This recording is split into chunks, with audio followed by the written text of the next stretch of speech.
Trojan family, Trojan gang. Fight on forever is in the building.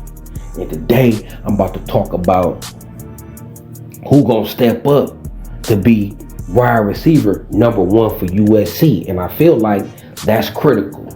Now, don't get me wrong. Do not get me wrong. It's great to have 4 good wide receivers, right? And schematically, it sounds good. And it's a problem, okay? It's 4 receivers we got to worry about. We can't key in on one so they all can get off. Now, it's pros and cons to that. The pros to that is, yeah, them 4 great receivers, they getting single coverage. 1 or 2 of them is bound to get off, right?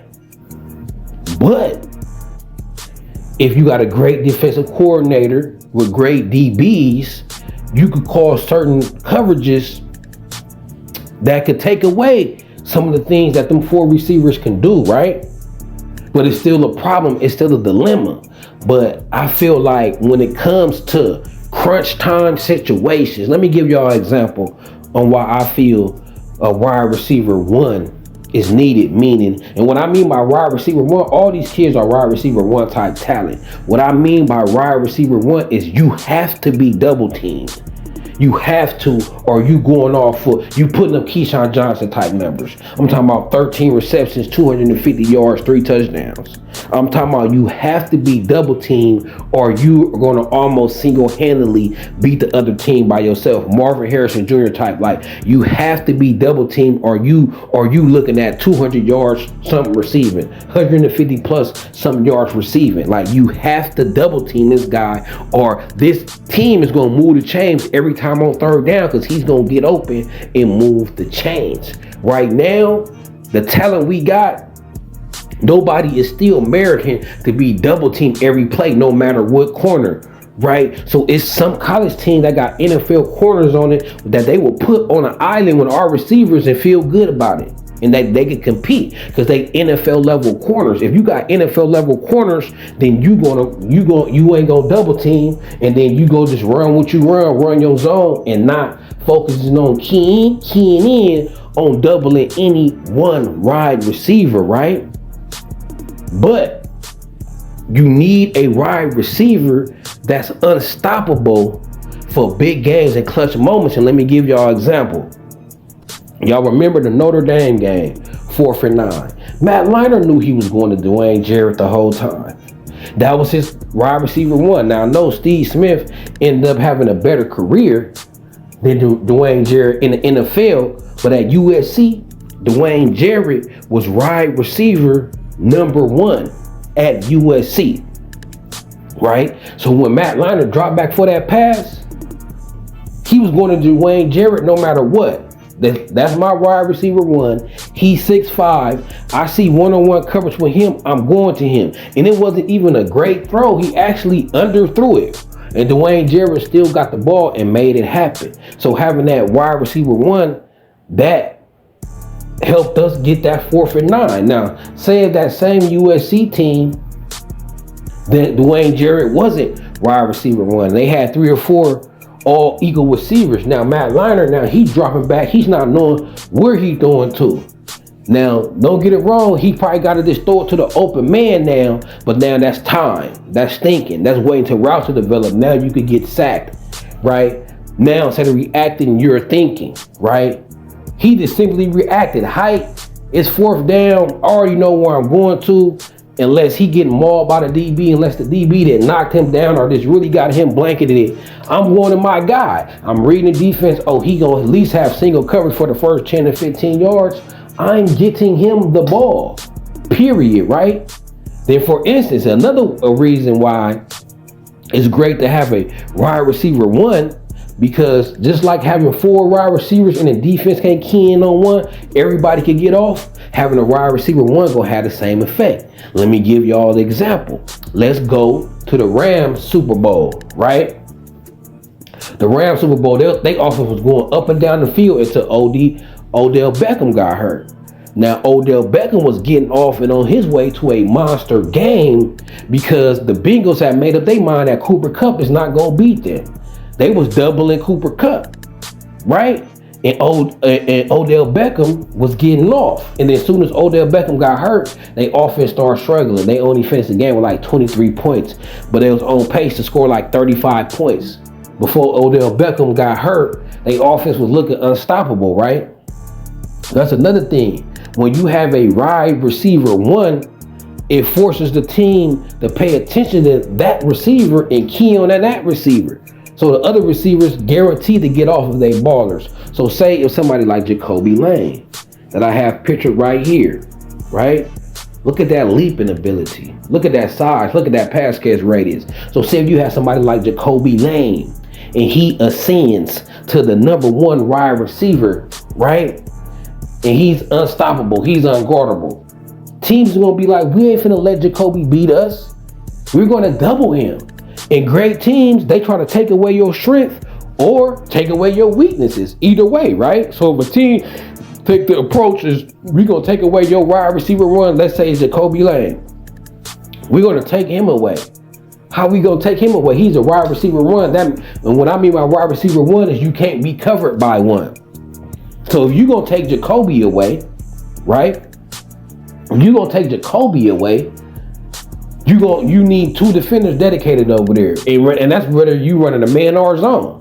You need two defenders dedicated to wherever he's at. That means Zachariah, Mekhi, and dudes going to be getting single coverage all game.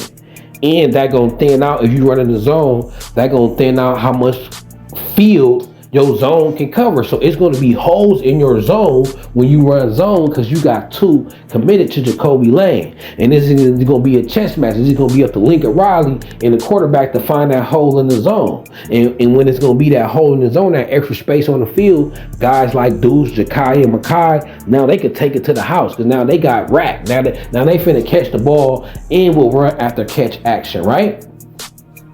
Right? So when you have a wide receiver one, it really gonna open up the other wide receivers because team is gonna focus and key in on them, right? So I feel like against normal teams, against teams that we should beat or teams that ain't great, it don't matter. It's cool to have four number ones and they all equally respected and they all is like we can't key in on this one because it's other three, so we gotta call zones. We gotta run zone defenses, zone coverages, and man up. But we ain't doubling nobody, and they just gonna have to call the right play, and the quarterback is gonna have to select the right wide receiver. So when you got four good wide receivers and you ain't got no wide receiver number one, it's just a chess game now. Okay, we gonna call this defense. Y'all gonna have to find the hole, or y'all wide receivers gonna have to beat our corners, right? And when you got a wide receiver one, no. We ain't playing no chess match with you. We doubling this kid and taking him out the game. Ain't no chess match to play. So it's just like having a basketball team and you got five good players, right? It's benefits to that too. But it's also benefits to where if you got a superstar player, two superstars or something. Now they could draw double teams and get the other players open, right? And then you know about a superstar, they gonna get theirs regardless, even if you do double them. I've seen plenty of games with Jerry Rice and Randy Moss got double. They still made an impact. They still gonna end up getting open multiple times, just like a superstar basketball player. You could double Mike, you could double Kobe. They still gonna end up getting theirs at the end of the day. All you finna do by doubling them is making sure their teammates eat too. So what wide receiver is going to step up to be that wide receiver number one that he's going to eat regardless unless the whole defense is dedicated to stopping him? What wide receiver is going to step up to be an automatic 10 catches for 150 yards if he's single coverage? Which one of the wide receivers that going to step up to can win the game single-handedly like Keyshawn Johnson used to do, that can win the game single-handedly sometimes like Mike Williams used to do, right? And can destroy you single-handedly if you single cover them. None of our four wide receivers is at that level yet, right? None of our four wide receivers, they just all good wide receivers that you gotta respect. You go tell your DB, watch out for him. Zachariah Mekhi, you just gonna give him a shot report. Watch Zachariah going deep and a little quick pop to take it to the house. Mekhi intermediate, Subtle quickness, watch him. DBs, hey, get on y'all big boy game.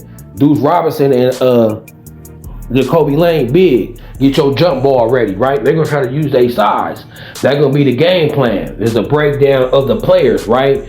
But nah, we need a receiver where the coaches say, man, it go beyond the game plan and it's giving y'all the scouting report on these kids. Hey, you see number 8, Jacoby Lane? Oh, you see Zachariah? It need to be one of the wide receivers where the defensive coordinator is like, I'm not playing this game without double teaming them.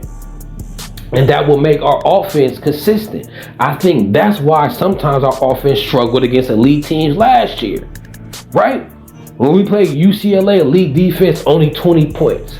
When we played against Notre Dame, elite defense, only 20 points. And in college football, like, you could play good defense and still give up 30. So to only score 20 points when you got a high-powered offense, that means your offense is getting shut down. Your offense got locked up. And I feel our offense was able to get locked up last year because we didn't have a true wide receiver one, where if it was single coverage, it was night-night. We need one of these wide receivers to step up to where if they single coverage, it's night-night. All of our wide receivers is good, but they don't strike the fear in these defensive coordinators yet to say, I'm double teaming him the whole game. We need one of these dudes to step up to where it's night-night the single coverage and the other teams notice that. And that gonna keep us from being locked down and being held for 20 points. That gonna keep us from coming out on Saturday and not look prolific. Because Lincoln Riley ain't gonna win a chess match all the time and call the right plays all the time, right? Sometimes, just like Deanton Lynn is gonna be calling better plays. But you know what beat better play calling? It's better players. A player that is unstoppable. You called the right play, but this kid, you still couldn't stop him, right? You still couldn't stop him. And we really need a wide receiver number 1 because Miller Moss, he's not as mobile, right? Miller Moss, he's not as mobile as Caleb Williams. So at times last year, the defense could call the right play, right? Caleb dropped back. Everybody covered. It don't matter. Caleb go improvise and scramble to what the play call don't matter no more. Now we out there playground football or he go run the ball, right? Now that we don't have that, what is Miller Moss going to do when the defense called the correct right play to where nobody's open? And he ain't got the mobility that Caleb got. We need a player that is unstoppable in the wide receiving core to where it don't matter if the defense called the right play. Miller Moss just know when all things bad, throw it up to him. Either he gonna get it and make a play or nobody gonna get it, right? So we need a true wide receiver number 1, especially when our quarterback ain't that mobile, right? Miller Moss is going to be scripted. He's going to run the offense to a T, right? He ain't going to improvise as much as Caleb, right? If the play break down, he ain't got that type of ability. If nobody there, most of the time, Miller Moss, you're going to have to chuck the ball out of bounds. And then we punting, right? Which ain't bad, no turnovers. Okay, play field position. But that's the key recipe for your offense to get held in check, right? As the defensive coordinator, like you can't put the pressure on your coaches every week to have a better game plan than these other coaches because they get paid too. They watch film too, right? So when the coaches ain't just simply out coaching the other team schematic wise and calling these plays, we need players where the X's and O's don't matter. Sometimes it come down to Jimmy and Joe's. Right? And in that Notre Dame game, in the UCLA game, we needed Jimmy and Joe's because the Notre Dame defensive coordinator and Deanton Lynn at UCLA had the right game plan to stop USC. And the only way USC was going to beat that is by they Jimmy and Joes. Okay, y'all caught the right play. Y'all caught the great play. Y'all in the right position. But guess what? I'm still going to make this play. Okay, you in the right position. I'm still finna shake you and get by you. Oh, okay, I'm double teamed in the zone. I'm still going to find the one little open spot in the zone and still get the ball. Right? Oh, you got me tight coverage with a safety over the top. It don't matter. My quarterback is going back shoulder and I'm going to get this ball. Right? Because I'm the number one receiver, and when all fails, things go to me. So I feel like it's great to have 4 good wide receivers, but it's even greater to have a wide receiver 1 type that you gotta double team and 3 other good ones. Now it's gonna be pick your poison, right? Either you gonna let our wide receiver 1 get off and destroy, or the whole wide receiving core is gonna destroy, right? And this is the thing.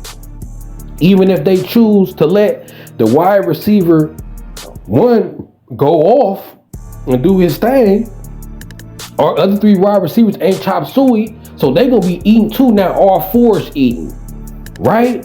So I don't want it to be a situation like last year where we got a gang of receivers but no wide receiver 1 to make the defense commit to something, to make the defense submit to something, to make the defense give up something, right? So the defense said, we got to stop this dude, they giving up something. Last year, they didn't have to give up nothing. Even though we had all them great wide receivers, like, okay, we're going to play great defense and we're going to be fine with a pass rush, and that's what they did. That's what they did. So I feel like it's important to have a true wide receiver number 1. Like when we had Jordan Addison, you see we went 11-3, and you see the games we lost, we got outscored. Now I think against Utah we didn't score 30, but Caleb got hurt, was limping around on a hamstring. So besides the game Caleb got hurt in the Oregon State game that USC won, our offense, you wasn't gonna hold that offense under 20 on normal circumstances. It was a wide receiver 1.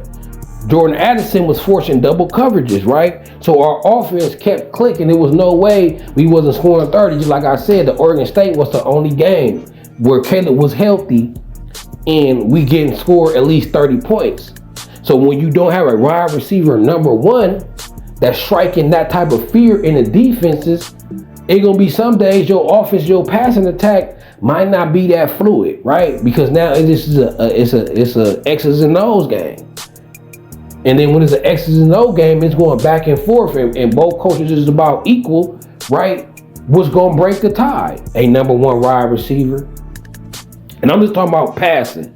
Of course, you got run game and the things and defense, all this. I'm just talking about strictly passing, because that's what Lincoln Riley like to do. He like to throw the ball around. In the games I seen USC offense struggle, I feel like if they had a number 1 wide receiver, that would help. It was a lot of times where Caleb dropped back and nobody was open. If you got a wide receiver number 1 who's drawing double teams, it's always going to be somebody open, right? Your offense is going to stay consistent, right? Especially with a great play caller like Lincoln Riley. If he knows that, okay, it's going to be 2 men dedicated to this guy, now we playing 10 on 9.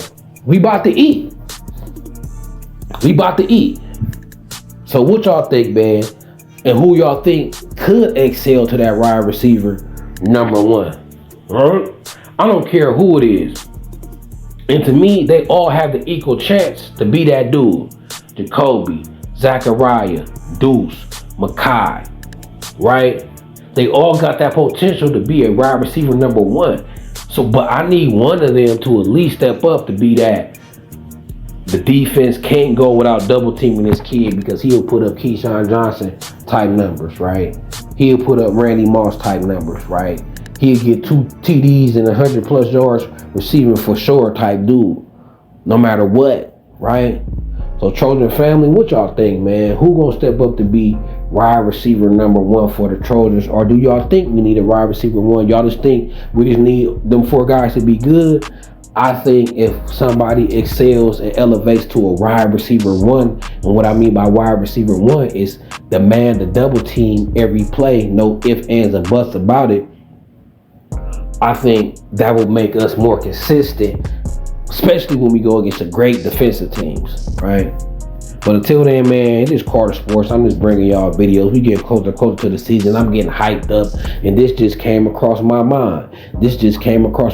I need one of them. We always talk about the great wide receiving core we got, but I need somebody to step up and be Megatron, Randy Moss, Jerry Rice, T.O., at least at the college level. Who's the next Mike Williams on our team? You know what I'm saying? Robert Woods, something like that, right? We need somebody to step up to be completely unstoppable, right? Because we gonna play some games where the team's gonna be able to match us X and O's wise, and then it'll be back and forth. And then Jimmy's and Joe's gonna decide it, right? So I want a wide receiver one at the Jimmy's and Joe's, because when it all break down, especially with Leonard Moss not being mobile, he needed an elite wide receiver he could go to, or a defense he could attack where he knows gonna be holes in it because of that elite wide receiver. But until then, man, it's Trojan City, it's Carter Sports, it's USC. So let's go.